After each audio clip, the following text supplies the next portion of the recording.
Assalamu alaikum. Welcome to the maiden edition of the Focus show right here on Shadow2 TV. Islam is the religion of peace, unity, and harmony. And for that matter, it's important for all Muslims to come together for a common purpose and to fight the common enemy. This time around, we're talking about the enemy within, and that is education, health, and the rest of the things that affect our living and our progress. And to put it in perspective, National Muslim Conference, a conference that has come to stay to help us fight and also address some of the challenges facing the Muslim community.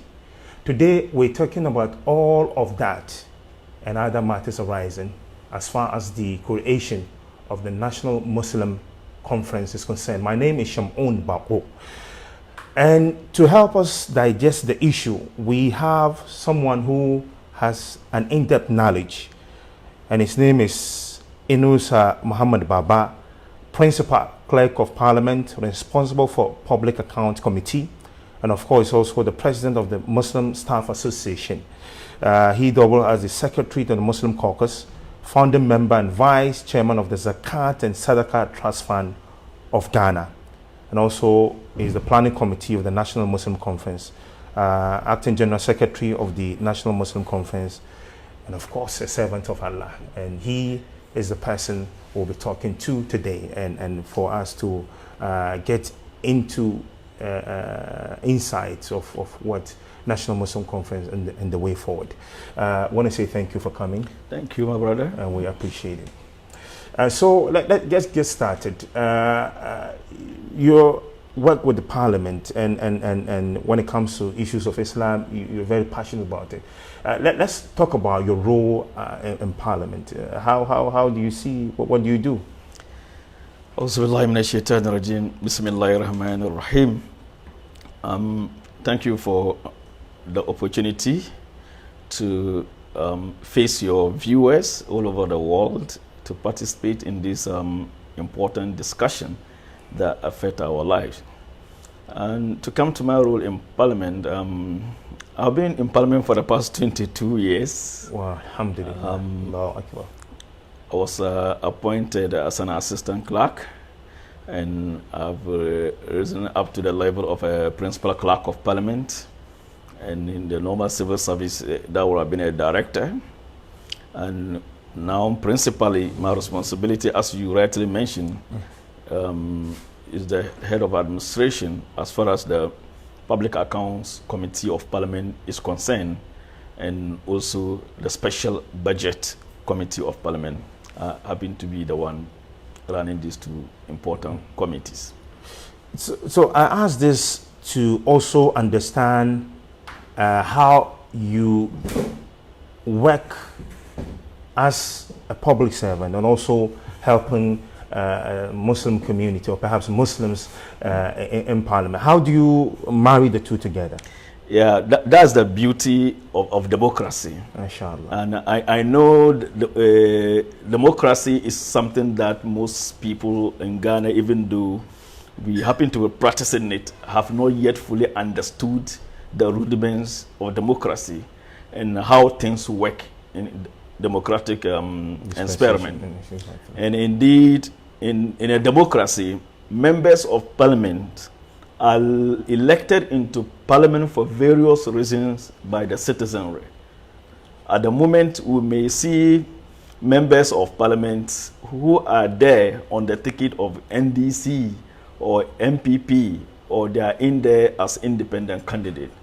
I can assure you that some people didn't vote for them because they were NDC or MPP. Some may have voted for them because they are Muslims. Exactly. Some may have voted for them because they are Christians. Some may have voted for them because they are Dogombes or Nanumbes. They belong to the same tribe. Yeah. Yeah. And that is exactly this reality that democracy seeks to bring to the fore for people to appreciate. That's who we are. Exactly. And we cannot live in denial.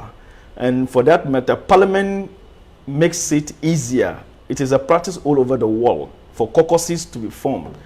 caucus is just nothing but an association. Exactly. So there are people who share common value, who share common aspirations, and happen to find themselves in numbers that are enough to influence decisions. They come together quite apart from the what do you call it, the partisan aspirations that exactly. brought them together. Exactly. They also identify these also other interests, and then they come out because they are encouraged to do that and to let the society, the community who may have voted them simply because of some of these factors, be it on the ticket of Christianity or Islam or Judaism or even African traditional religion. Somebody may gain the votes of people because, somebody may even gain the votes of people because he has sympathy for gays. Sometimes people don't understand, even in the United States of America, why gays are powerful. Exactly. It's a question of numbers. It's a question of numbers. And politicians in the United States of America understand their numbers and what their numbers are capable of doing. So all these things, they come together, form this association, so that once they are pushing the agenda of the manifestos of their party, at the same time, they are also able to seek to protect the interests of the other societies that they belong to, either on economic lines or either on professional lines, because somebody might be an accountant and some people may have voted for them because they are members of the Accountants Association. Exactly. So when they are in parliament and laws are going to be made in parliament to affect the lives of accountants, he must speak for them. Exactly. So it is in this same line that the Muslim caucus is formed, just as we have the Christian Fellowship and other bodies also in parliament, not just working for their party, but also seeking to ensure that when laws are being made or policies are being approved, these policies do not harm the society, other societies that they belong to.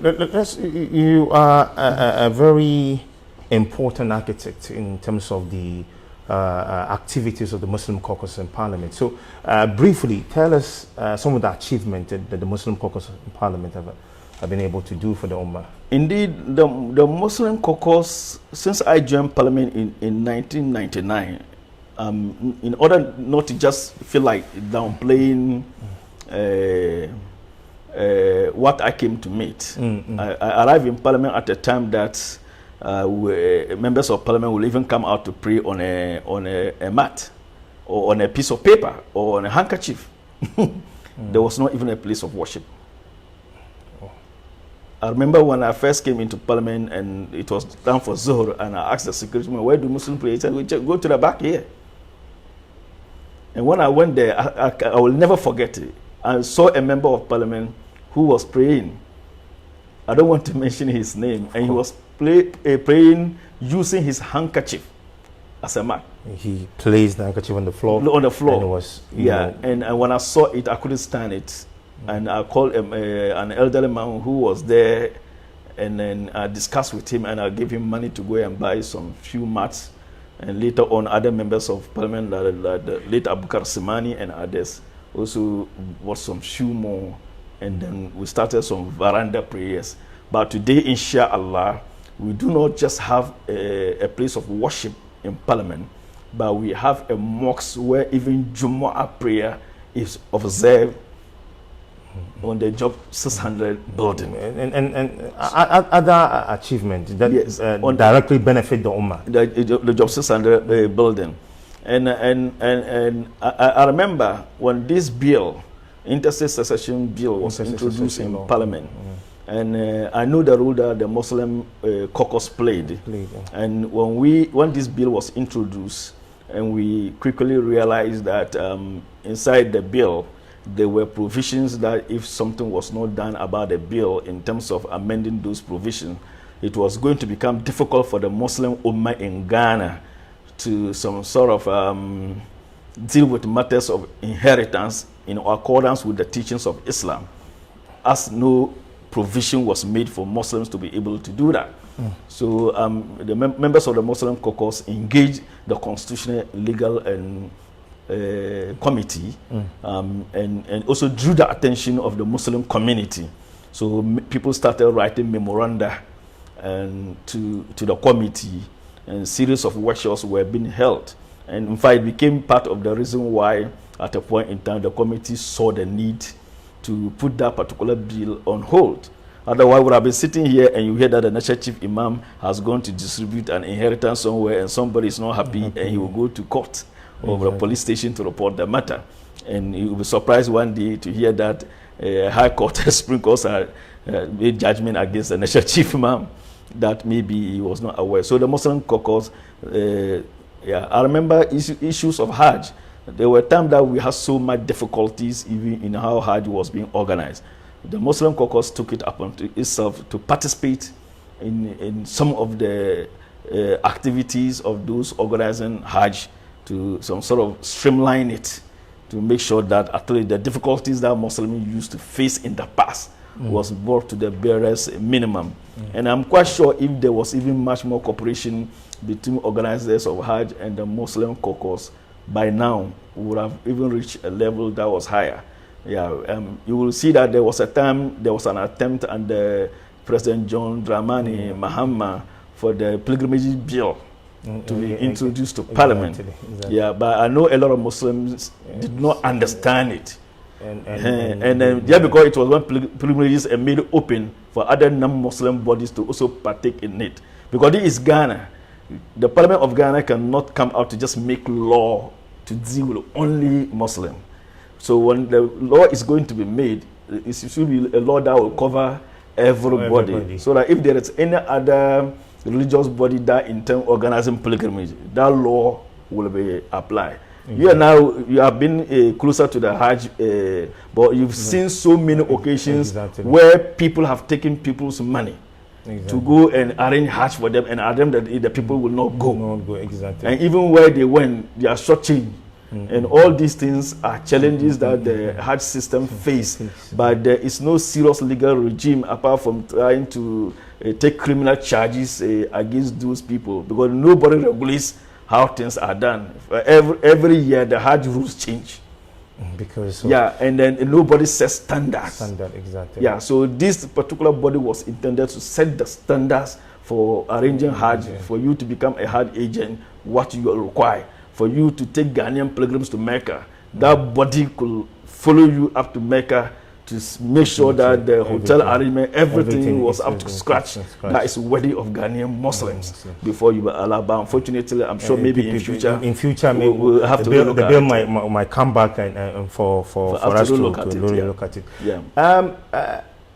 We're drawing this to understand the workforce as far as the Muslims caucus in Parliament is concerned, and what they're doing for the Ummah. If I give you all the time, that will be delving into more. I'm pretty sure some of the things that we've heard now really shows that indeed they're really doing something. And all of a sudden, National Muslim Conference, we heard about Zakat and Sadaqah Trust Fund, how effective it has become and how solid it has become.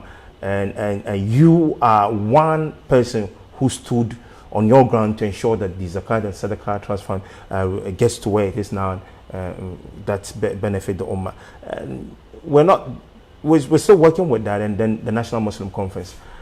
Someone will say, what necessitated the formation of the National Muslim Conference? Yes, I think the National Muslim Conference should have been ahead of the Zakat and Sadaqah Trust Fund of Ghana. It should have been ahead, because that is the universal body. Of course. Because we are trying to situate an Islamic nation within a country. A nation needs not have boundaries, needs not have land. It's just about people recognizing themselves and knowing themselves wherever they are, and they are bounded by a common destiny. And they agree to work on other. The Jew in Israel, whether it's in America or it's in London or it's wherever, he knows he's a Jew. And there are things established for themselves that they do. No matter where they are able to respond to their call, wherever they are. But unfortunately, because of the historical development of Islam in Ghana, we came to be Muslims primarily or from the beginning as a result of trade interactions. And because of that, there was no systematic an organizational system that was established to ensure that Islam was indeed transmitted to us in a missionary manner, just like what you can see in the Ahmadiyya Muslim mission, because it came as a what? Missionary work. So all its structures are intact. Every Ahmadis knows where his fellow Ahmadis is, and they are bounded by, I mean, where the credit is due, give it, because they have it, you know. And because the larger body Orthodox happen to have come into contact with Islam, and Islam found space, I always say it, in chief palaces. Islam found space in chief palaces. Okay. And historically, if you understand how these things happen, even in the Ashantini Palace, Islam found space. Exactly. Why? As a result of writing. Exactly. Because records keeping became necessary for most chiefs and kings. Exactly. And that the Muslim scribes became at that time, because Islam was there here in Ghana before Golokos, even before even Diago de Azambuja found his foot on our land, and later followed by missionaries. Islam was already here, but it was not as a result of the activity of missionary work so much. Few were doing the propagation alongside their trade. Exactly. But it was not a well-organized system. And we inherited this system from the chief palaces that they found spaces. Unfortunately, Ghana became a unitary state. And a unitary state means that we are all coming under one single constitution. And coming under one single constitution means that we are going to be bounded by one law. One law, exactly. So the laws of the Gomba people, the law of Gonjes, the law of Hausas, the laws of Nanumba and Asha will not be the ones now governing our affairs. Everybody come under that law. But Muslims, we've not been able to migrate ourselves from the chief palaces into the larger national picture. So there's an issue of integration. So now the new chief is our president. It's no more the chief who is in charge by way of affairs. Exactly. So we've locally. So we have not been able to create an institution to match up with the new system that exists. We were just fortunate somewhere along the line, an opportunity was given for the national office of the national chief imam to emerge. And because it emerged, you can see that it is sitting on the shoulder of one single person and an individual. In fact, he is the institution. Exactly. No, he is the institution, and we thank Almighty Allah for the type of institution he is. In fact, the national chief imam is an institution. Exactly. And if you understand it that way, you know, I had a conversation privately with him in his room one day, and I this thing, that's why I'm saying this thing should have come first. In this private conversation with the national chief imam, I explained to him that he was an institution, and I don't want his institutional nature to disappear the day Almighty Allah recalls him, and that he should give us the opportunity to make his lifestyle law for any other future chief imam to emulate, to wear that clothing and be able to act so that even if his character does not match, but because we have legislated alongside the character. What is the national chief imam I've seen at the conference of Ahmadiyya, conference of Sunnah, conference of Shia, conference of churches, conference of whoever?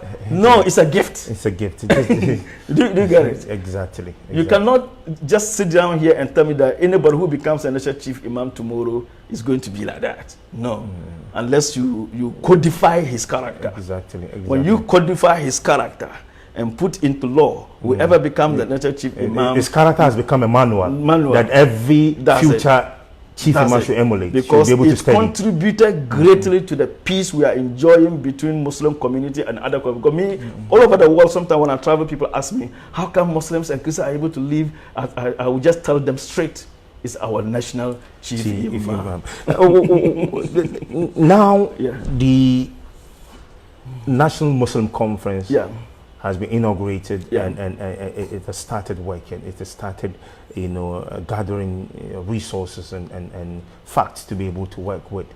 Tell us, just as you mentioned, it was the initiative by the Muslim Caucus of Parliament, and for that matter also the involvement of chiefs and any other opinion leaders who matter to the Ummah. Tell us a bit about the formation and technically how it is going to work. Like I said, it was already at the drawing board. The intentions were there, but how to get our people to understand that we cannot continue to live our life the way we've been doing for the past so many years. It is time for us to create institutions, not human beings, so that when those human beings disappear, we have to go and start from ground zero again. Exactly. And that institutions survive human beings. And when they are properly established, then whoever comes in will just come and step in what has been established legally. And for you to do such a thing, you will need the mandate of the people to be able to achieve that. Unfortunately, somehow a misfortune happened to Muslims in Ghana during the month of Ramadan. I say it was the month Almighty Allah deliberately timed us and made sure that it happened to us at the time that we were all very, very high in our spiritual element. Exactly. And then that thing hit us and suddenly woke everybody up. And that was the incident that took place at Wesley Girls. And when this incident happened, you could see that Muslims were not happy all over the world, but everybody was speaking on radio stations, saying things to nobody. Because whatever you say in Kumasi on a radio station, you are speaking to nobody. Whatever Muslim caucus took it up. We knew where to go. We took it up. First, we went to the Methodist leadership, had meetings with them, met with the Minister for Education, met with the National Peace Council, and then in the course of all these interactions, we were able to contribute significantly in bringing the situation under control. And fast forward, we realized that, hey, these incidents will not end.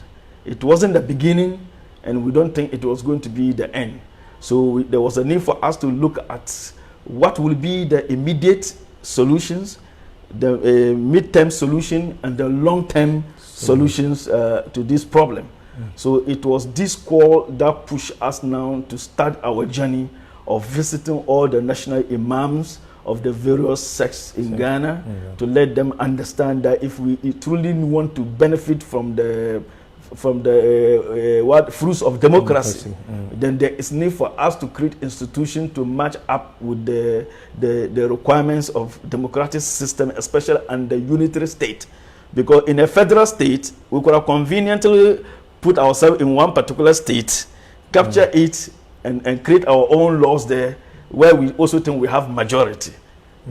But in a unity state, everybody is eating from the same bowl, and how you sharpen your knife, it determines how much you are able to cut the national cake. Of course. So we were able to go around Shia national imam, Sunnah national imam, Tijaniya, and also Ahmadiyya, Muslim mission. We met everybody, and when we arrived at any of these places, it was as if they were already waiting for us, because everybody was already hit by what was going on. And by the time we arrived at the office of the National Chief Imam to take his fullest blessing, to be able to bring the Ummah together, at least to agree to deal with matters that are common to all of us, and not matters of doctrinal issues. And that's why you see that the National Muslim Conference is built on the pillars of education, health, and finance, as well as education, health, and finance, as well as welfare issues of Muslims in Ghana.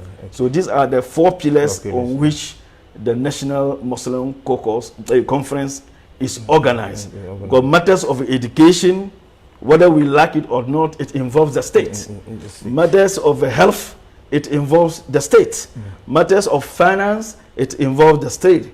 Our fundamental human rights, it involves the state and the constitution. On such issues, we cannot speak on divided mouths. We have to come together and merely to use our numbers, because our numbers cannot be downplayed by any well-meaning political party in Ghana, no matter what anybody wants to think about it. So, and when we started this journey, thanks to Almighty Allah, the results was what you saw in the last the 3 days conference, the first of its kind that was organized. Fortunately for us, at the National Mosque. We'll talk about the compact that was signed by various stakeholders who came. If you just join us, you're watching us on Shadow 2 TV, and we're here with Inusah Muhammed Baba, who happens to be the Secretary to the Muslim Caucus in Parliament. And of course, we have most of you are joining us, and your message is coming through. We appreciate it. This one from Ricardo Turi Bao. God bless our National Chief Imam, and please, we need this education always. From Nuhu Isaka, we thank you so much. Moniro Omar Niang, watching the program from Kaulak, Medina Bay, Nias, Senegal. We thank you so much for having the time to watch. Dawul Haq Abbas, we need to support this program, and this is Al Hassan Hafiz Lari. Mr. Shamun Bako, I'm watching you from Wawa Road, Newtown. Okay, thank you. We've got also Musa Goyondodo, mashallah. And of course, this one from Adamu Salifu, he's also say mashallah. Get on, share the page, and let's all get interactive through this platform. So let's continue the conversation. Now, the National Muslim Conference has been inaugurated. It is now into full force. But something significant happened on that day that we understand there's a compact that was signed by the various stakeholders. Tell us more about that. Yes, like I said, legitimacy is the beginning of everything. We belong to the institution that make laws for the governance of this nation. And we understand that for anything to be legitimate, for anything to have grounds to stand, then it must be something that is accepted by the people. And when I mean by the people, I also mean the legitimate representatives of the people. Just like the way our democracy works, it's not all the 30 million Ghanaians who are in parliament.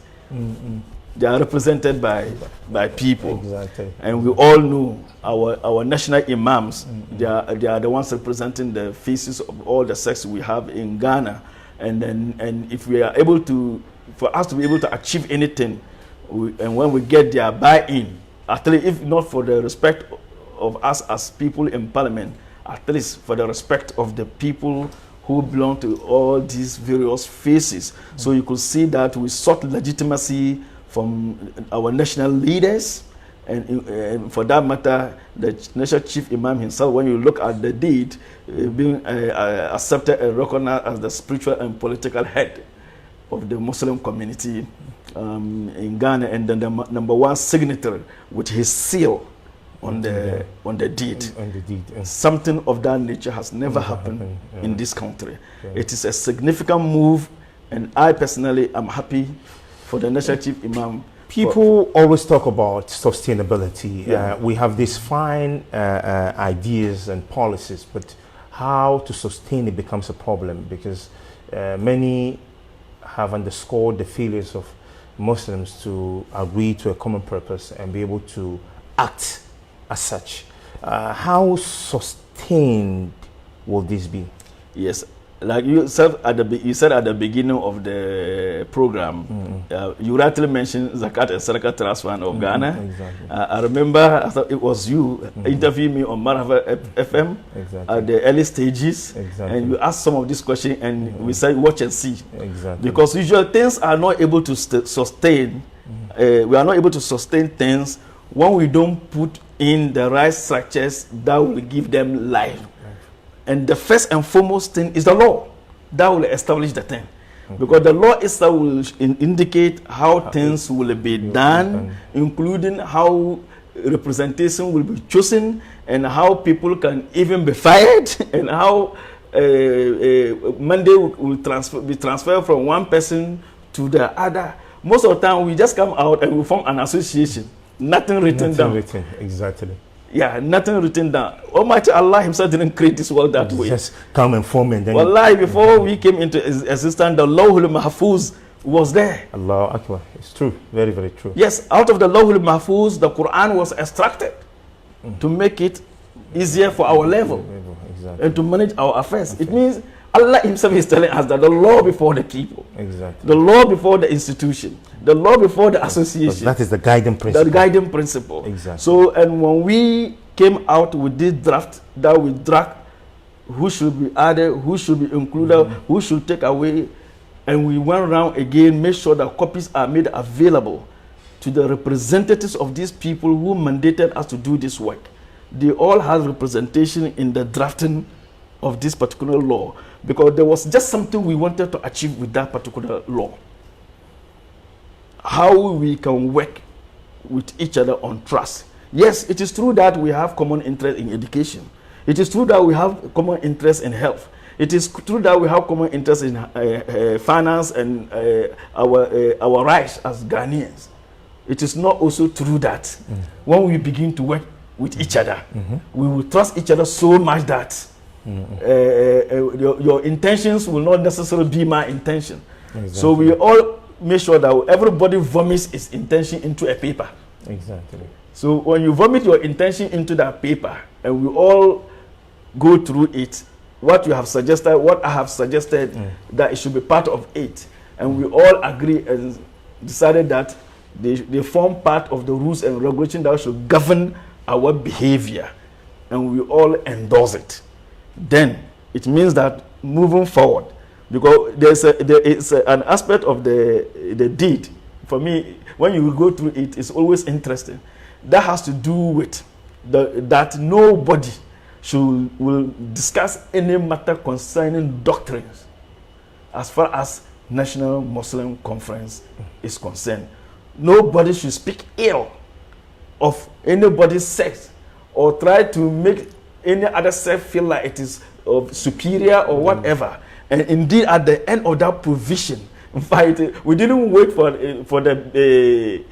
the deed to bring penalties at the end. Immediately following that clause is a provision that whoever violates this provision and is found guilty of doing so by a district committee of the conference will suffer the penalty of 1 year suspension or be dismissed outrightly. Okay. So that from the beginning we all know, so that when you go outside as a member representing your organization on the 10th, you know these are the rules that we are working with. Here it is Ghanaian Muslim put together versus the state. you mentioned a part of what is going to be looked out. It has to do with education, health, finance, and the rest, but with a special focus on education. Tell us more about that. Yes. You and I know, even our Holy Prophet Muhammed, peace be upon him, has made it known to us that talab al-ilm farida, acquisition of knowledge is incumbent upon every believer, male or female. Knowledge is power. We want to empower our people. We're not just interested in making laws or bringing us together for the sake of bringing us together. We want to empower our people. And the only way you can empower your people is to give them the necessary needed education, and not just any mere education, relevant education that will make them relevant in society to the extent that they cannot easily be ignored by anybody. Today, you and I are sitting here because knowledge has made it so. You and I are speaking to the rest of the world because knowledge has made it so. Exactly. So knowledge is power.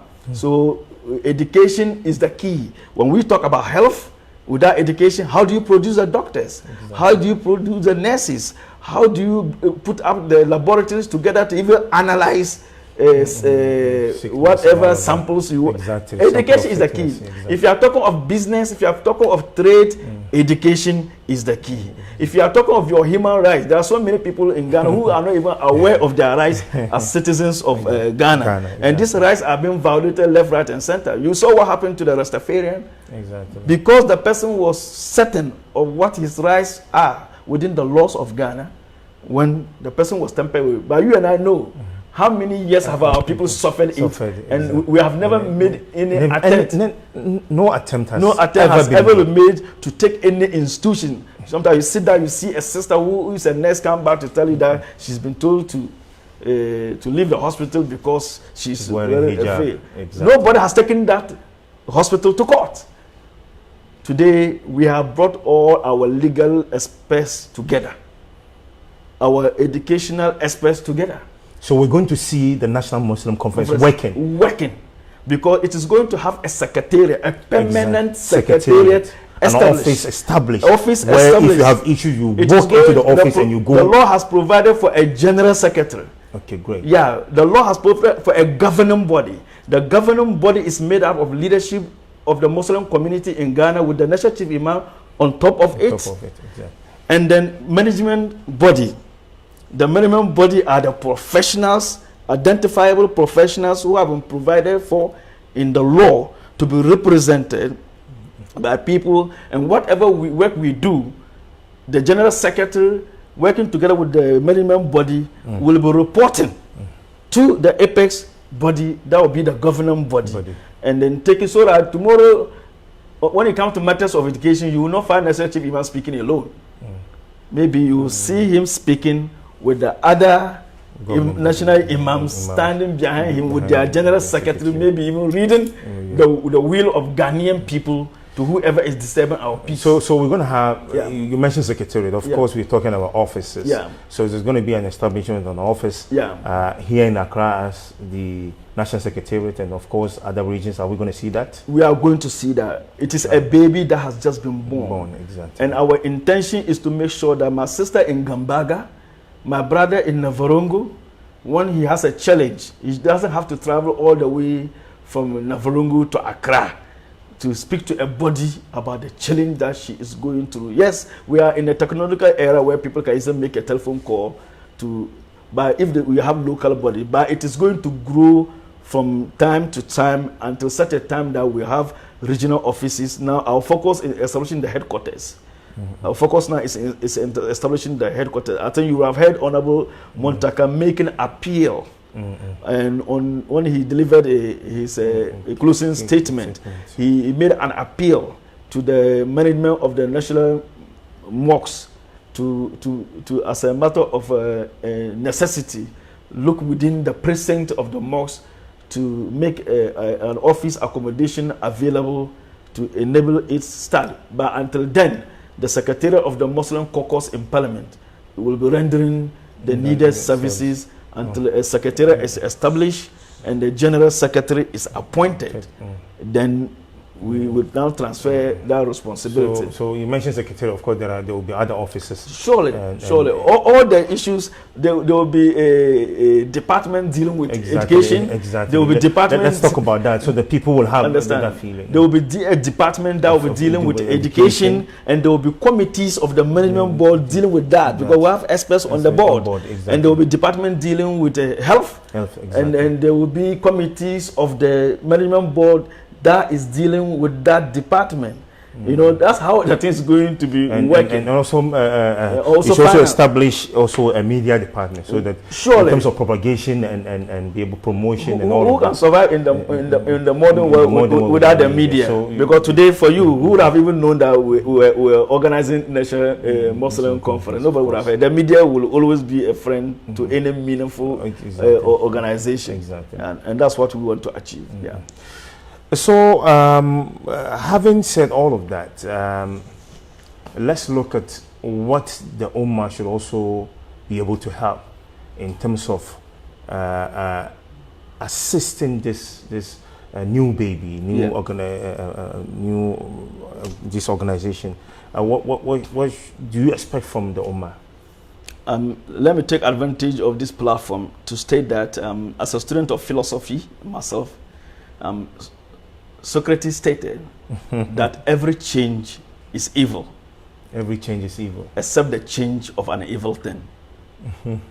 I know every change brings about change in how things are done in society. There are Muslim brothers and sisters who might feel threatened by the positions they hold, by the offices they hold, thinking that what is coming in here is coming to change the system.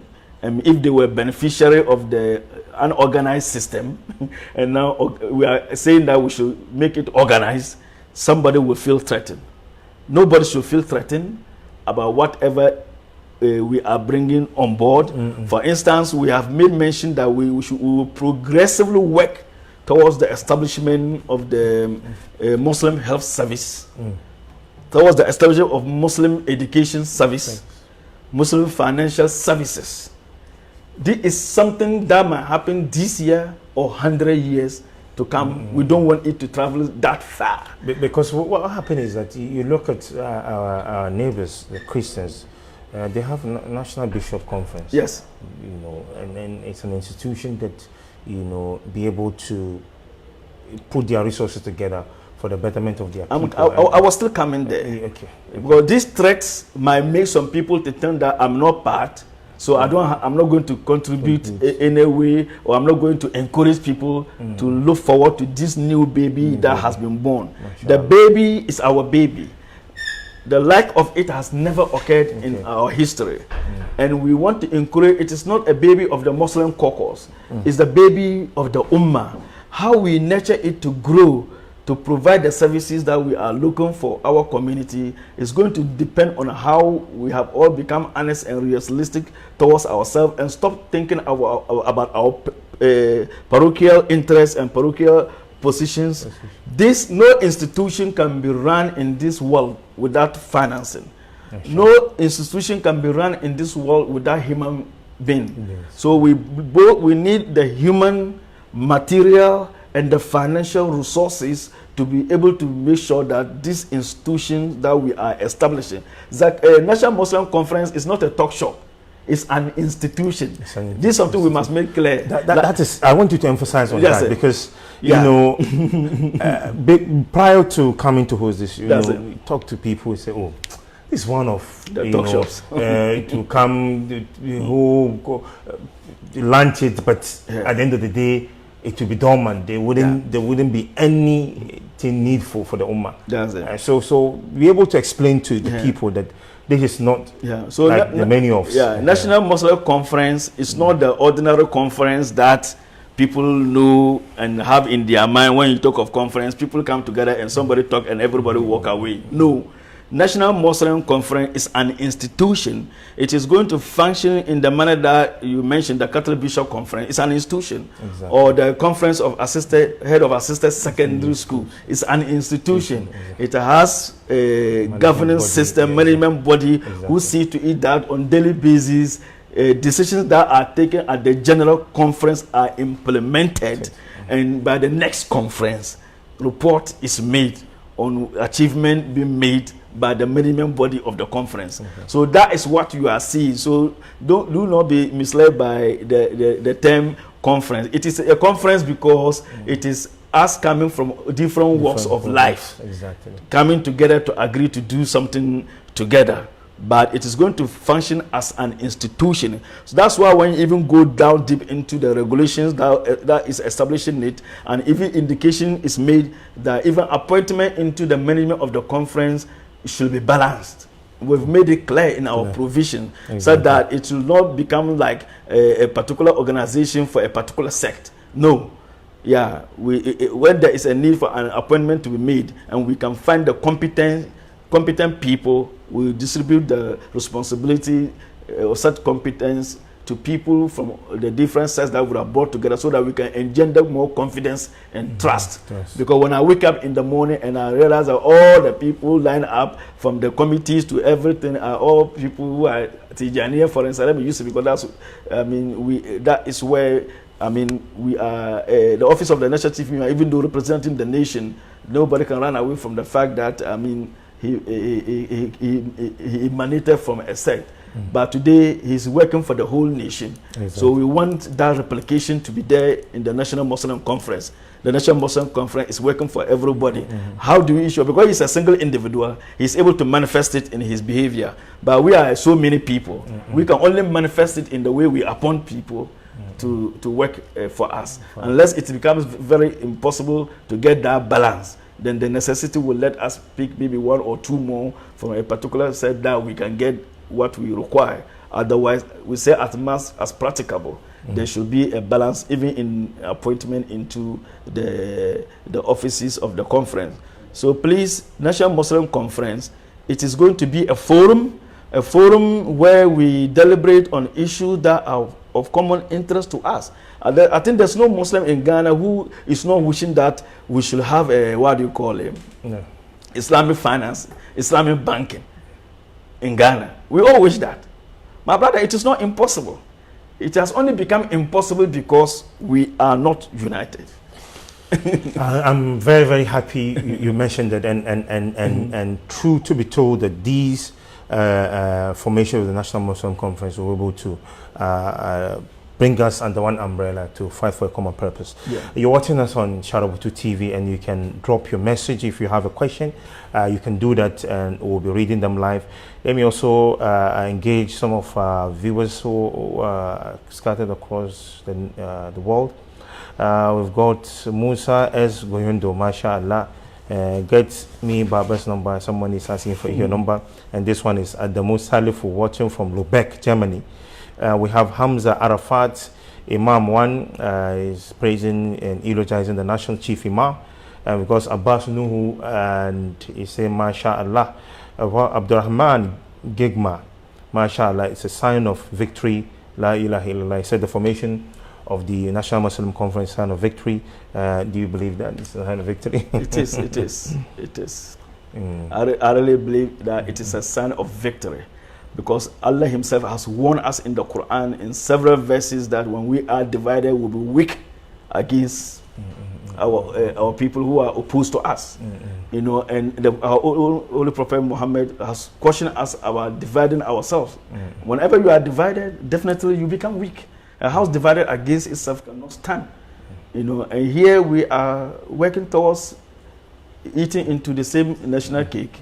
So it will be very, very difficult for us to do that. Everybody sitting in his small corner and want things to be done the way he wants it. At the end of the day, even political parties, I always say it, I've gotten to know who we are. In fact, the NDC and the MPP, they know the Sunnah, they know the Shia, and they know the Ahmadis, because it is our own members who are also members of the same parties. And they tell the general secretary or the presidential candidate, as for these people, this is what they want, when you go say this. and they will come and tell all of you different things, or all of us different things, and this thing will not be captured in any manifesto.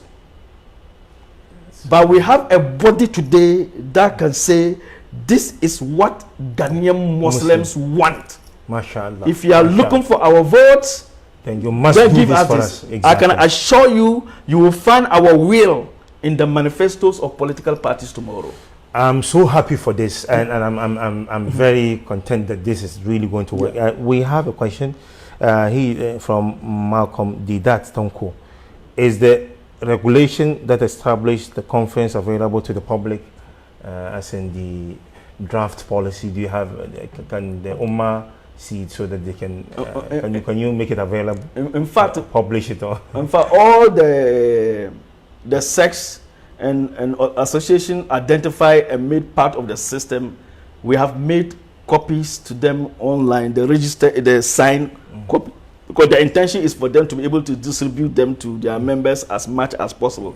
Because we want as many Ghanaians as possible to have access to it. Because very soon we are going to hit the road from region to region, meet the Ummah, and get them to understand how this thing is expected to work.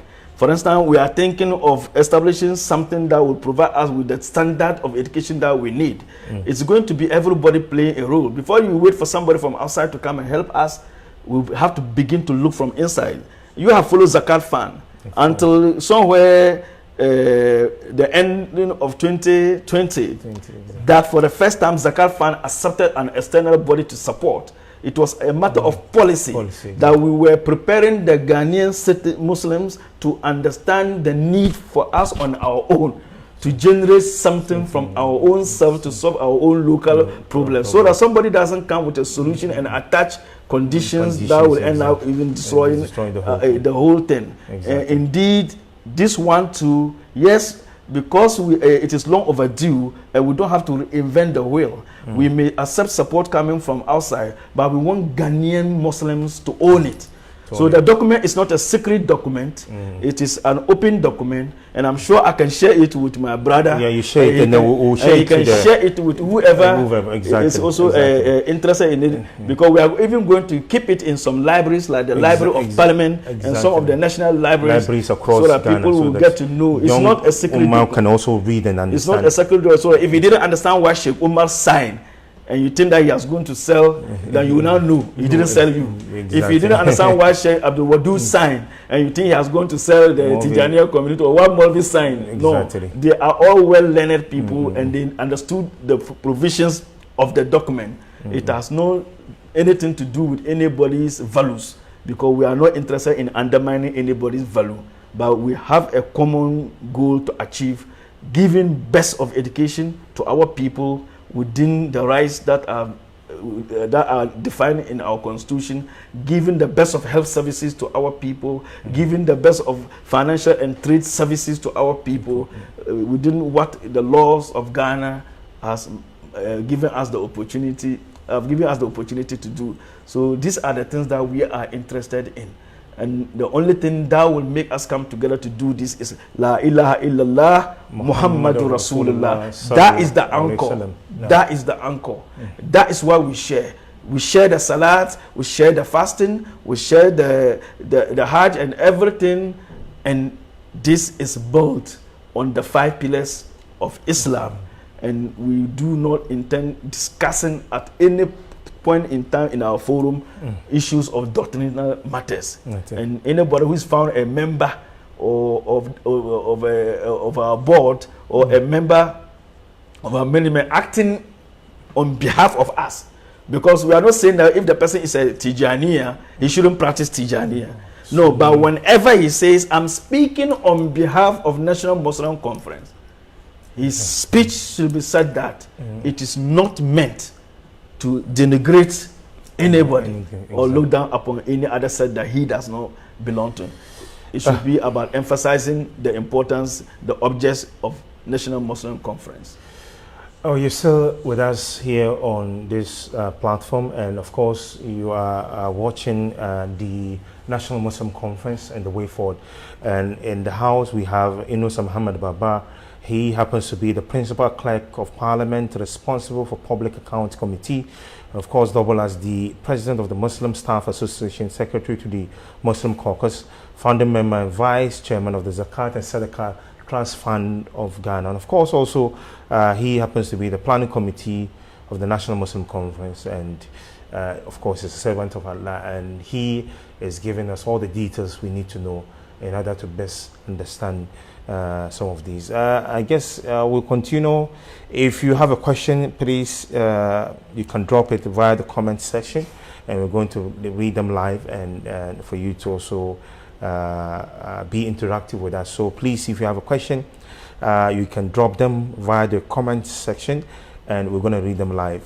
So we're just about wrapping up. We've got some few minutes to go. So let's reiterate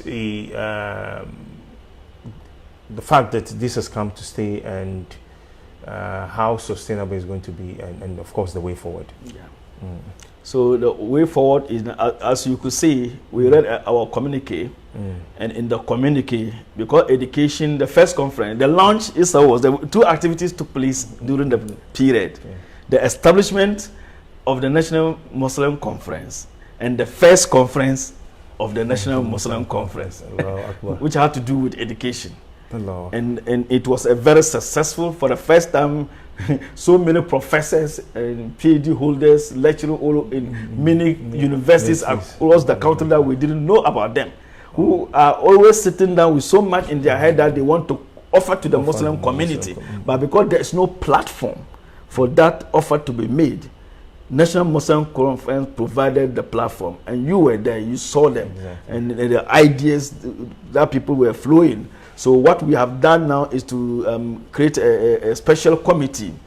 The committee is supposed to come out with a blueprint on strategy, Muslim educational strategy for Ghanaian Muslims. so that this strategy will guide us as to where we should start from, the type of education we are looking for, the type of infrastructure we are looking for, to make sure that whatever dream we have is materialized.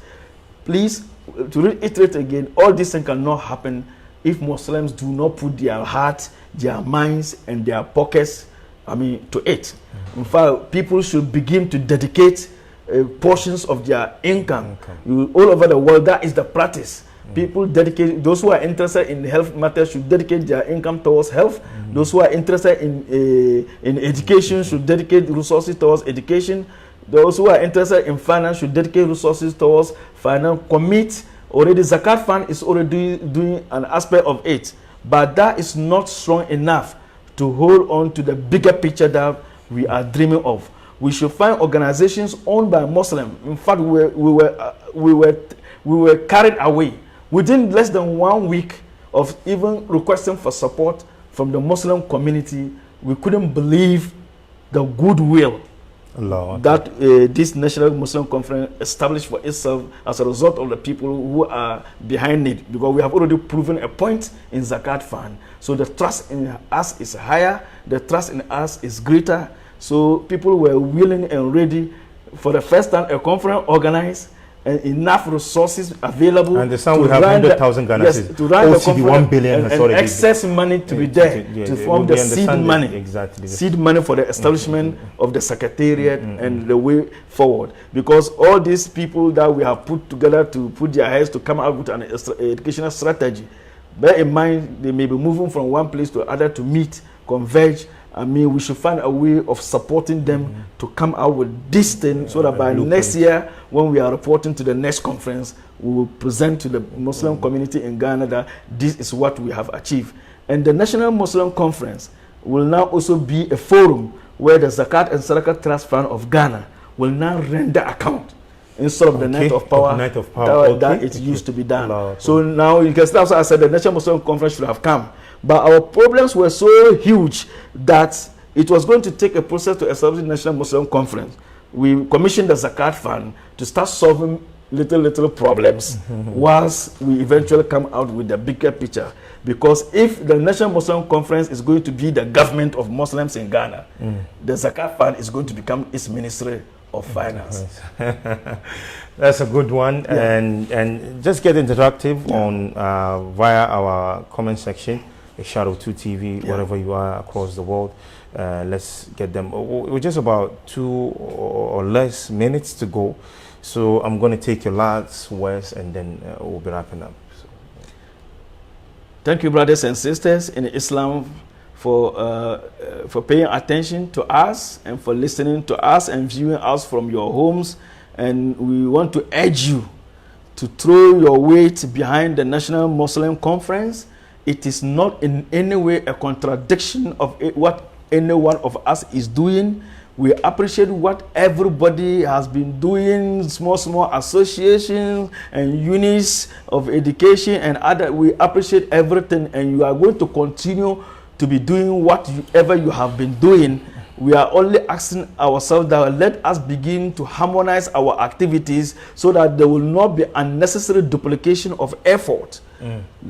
Duplication of effort towards achieving the same goal. Let's harmonize our activities so that at the end of the day, the Ghanaian Muslim will now have a common voice and a common forum where matters of education, where matters of health, where matters of finance, where matters of our fundamental rights as citizens of Ghana can be deliberated and upon, and whoever is in authority is faced by the conference. Now, there's a question here from Malcolm Dida Tonko. Does the body have a website that we can visit to know more about it and what it is doing? Yes, fortunately, the chairman of the publicity committee happened to be Dr.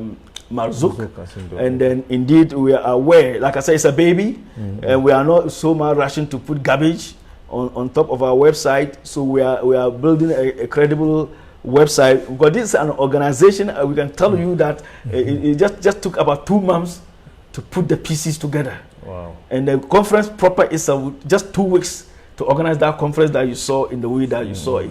It's as a result of our experience in organizing Night of Power and other things. Exactly. We have gained something, and that really helped us to come out with such a successful conference. So it is. We are not in a hurry. We are building all the structures slowly. Yeah, if you rush, you will disturb the. So very soon. So very soon, we'll get to we are giving you within a month to 2. I'm sure you'll find something, or less than that, because we know even at the planning committee level, the website was already been developed.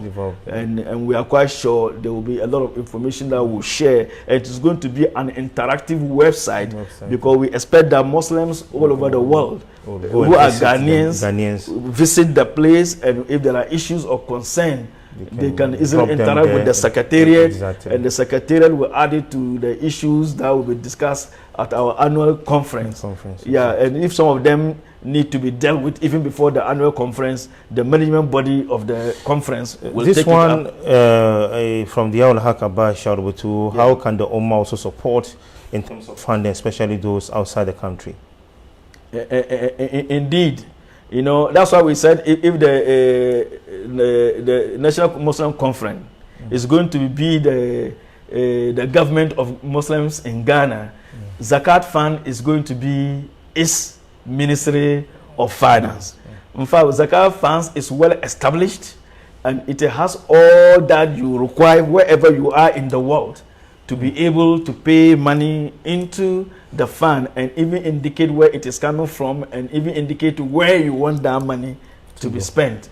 Yeah, so for now, even all the money we gathered for the conference that you saw, a special account was provided by Zakat Fund, and all the support that came from corporate bodies and individuals were paid into that particular account.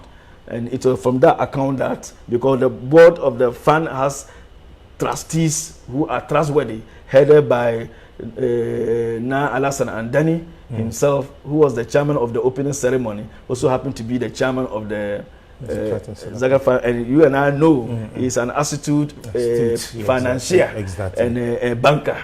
Understand how to keep money safely. And the chief executive herself was a banker.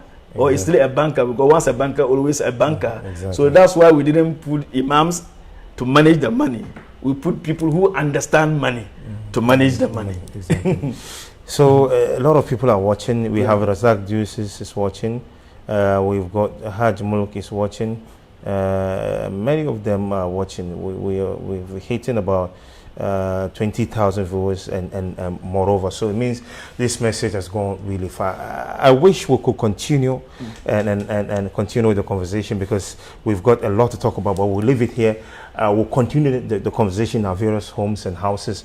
And of course, when there is an issue that needs for you to clarify, we'll be able to bring you once more. Inshallah, we have accepted the responsibility of running the affairs of National Muslim Conference alongside our official responsibility. We are lucky. We have not been asked to take a sword. We have not been asked to ride a horse. We have just been asked to use our pen, our paper, and our lips to do the jihad for Islam. And you are using your camera to do the jihad for Islam.